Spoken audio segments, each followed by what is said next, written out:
war purposes under the U.S. government. Only a few months after this organization had been set up, Pearl Harbor was attacked, and the United States declared war on Japan. But once the Japanese had attacked Pearl Harbor, the Americans became a full-time ally, of course, of the Chinese, and they sent a full mission over to Chongqing to be with Chiang Kai-shek, who had set up his headquarters there. And they were looking for anyone who knew anything about China. By the end of 1942, John Fairbank was sent on a mission to Chongqing. A 35-year-old Harvard professor arriving as a civilian to work under the American Embassy distributing microfilm from the new China section of the Cultural Relations Division of the State Department while collecting Chinese publications for the Library of Congress. This was, as I announced to all and sundry, my respectable academic cover for my less publicized effort to win the war by finding and microfilming Japanese publications for use by the Office of Strategic Services in Washington. After a separation of 7 years, the time for reunion came at last.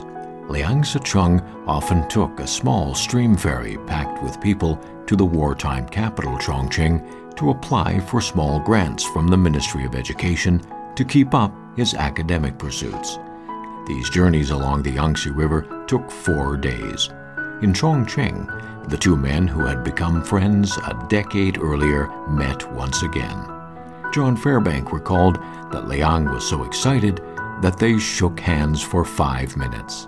The laughter and chatter from the days of Beiping came back to life.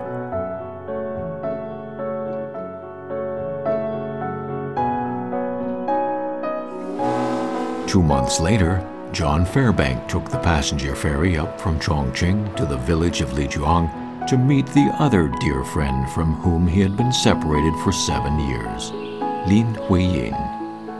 From the edge of the town, one walks on the narrow stone paths that circle the rice fields. From being in Sichuan, it gets more water than sunshine, and is damp and dirty with the accumulation of years of wetness. This gives rise to the damp, ruinous smell which hangs over Sichuan like a cloud. Often there is a cloud layer all day, and a rather lazy rain all night. "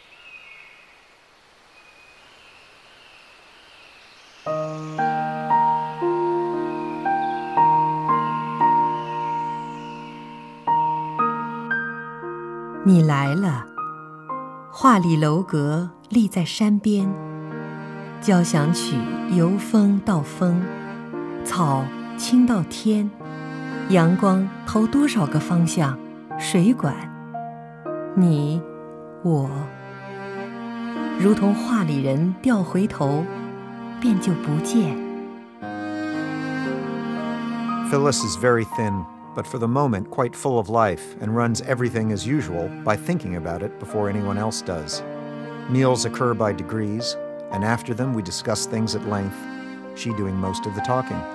At night, after 5:30, one lives in candlelight, so that 8:30 gets to be bedtime. There is no telephone. There is a gramophone with some Beethoven and Mozart. There are thermos bottles, but no coffee. Plenty of woolen sweaters, but few that fit. Sheets, but not much soap for washing them. Pens and pencils, but not much paper to write on. Newspapers, but always several days old. John Fairbank stayed in Lijuang for a week and visited the several institutions of the Academia Sinica in Sichuan, meeting with old friends. He then spent almost 1 year traveling between Kunming and Chongqing to meet up with friends from academia whom he had met a decade earlier in Beiping.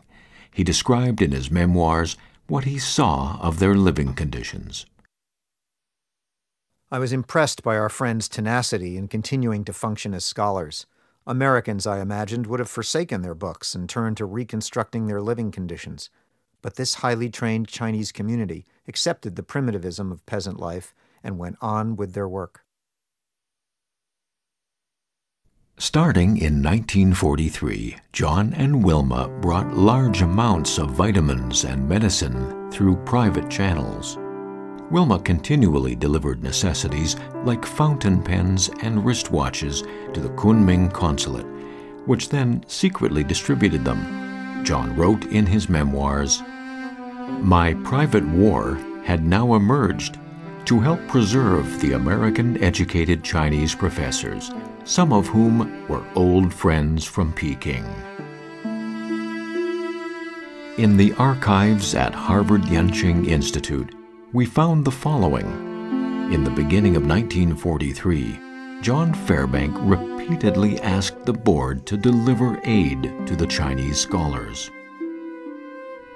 Dear Dr. Fairbank, I must thank you for yours of September the 30th, which came a few days ago, informing me of a grant of $1,000. I am deeply touched and feel greatly honored by the offer of such a grant. My true appreciation could only be properly shown in my work in the coming year, which has been given such generous aid in advance. In 1943, the lives of Lin and Liang began to change. The weather is bitterly cold, but everyone is well, especially Phyllis, who is getting along and is making improvements definitely. She is at present reading something about Granville Barker, who acted in the Court Theatre, Sloane Square, London, where Phyllis passed twice daily, going to school and back, but never went in to see the place by Shaw and others. That was all 21 years ago, and she is regretting it still. This all shows how well she is. As to myself, I am as well as I can be, except for the chilblain on my ears, for which I have to have a pair of ear warmers, made by tying a bundle of knitting wool about my ears, attracting the universal attention of little knights as I walked through the town. As work dragged along at the Institute, Liang spared no effort in recording the findings and painstaking work its members had performed over the course of many years. Meanwhile, I crawl along my usual routine in running this institute in snail fashion and in snail speed. The chief activity this year is to bring out 2 issues of a biannual publication, a crude version of our former quarterly. They are to be printed by the local lithograph printers. We are to draw everything and not to use any photographs at all. The Journal of the Institute for Research on Chinese Architecture published 2 special issues, compiled and printed in Lijuang with local lithographic technology. They were bound into volumes by hand and released as Issue 7, Part 1 and Part 2. Academic colleagues and various friends of the Institute gave generous financial assistance. Liang Sicheng published an article in this issue called "Why Study Chinese Architecture?" The study of Chinese architecture, in a sense, goes against the prevailing trends of our time. During recent years, Chinese society has gone through enormous changes and tended toward westernization. Society in general has wreaked severe damage on existing architecture and the artistic works associated with it. Chinese architecture has persisted for more than 2,000 years and is a system of art.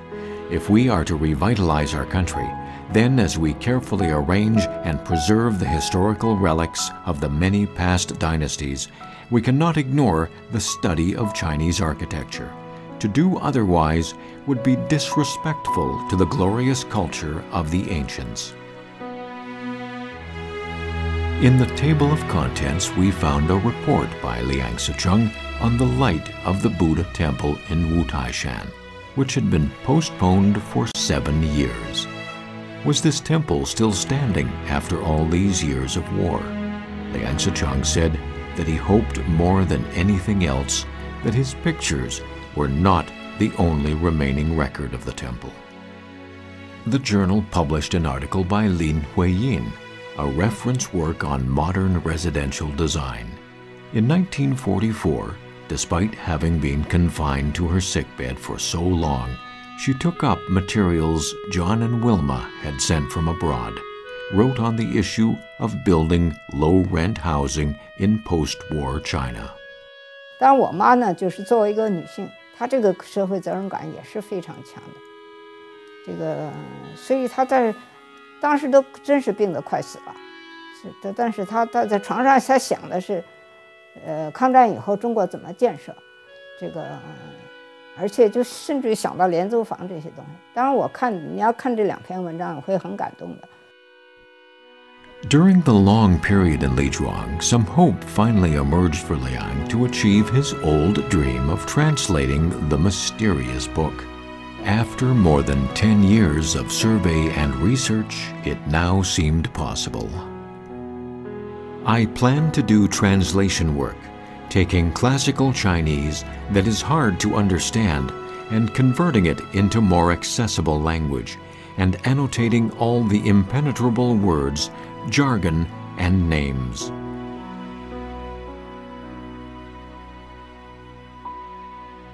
Little did Liang Sicheng know that a Japanese scholar had already begun to decipher building standards. Japanese architect Tokuichi Takashima spent 5 years to finish his PhD thesis, a study of building standards.